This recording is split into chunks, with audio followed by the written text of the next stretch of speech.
I would want to say it is very important to respect the government structures, the government organs, in fact the Zimbabwean people. It is not a good idea to sing fighting the government or talking bad about the government. But at the same note, as leaders, if we realize that we've got some artists who are in that kind of behavior, there's no need for us to be fighting them. There's no need for us to start chasing them.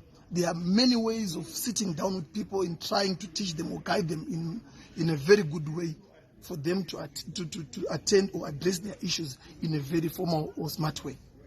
At the moment, that issue is still in public domain.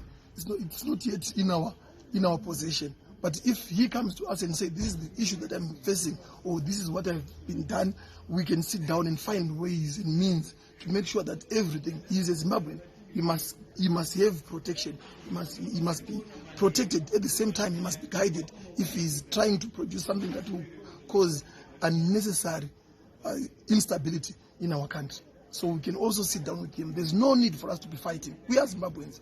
We are the owners of this land. So it is very important for us as a people to relate. We don't need to be chasing each other because of a song or whatever.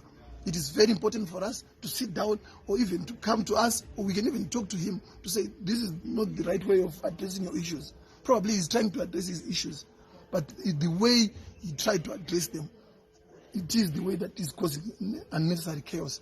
But there are so many ways of trying to calm the situation.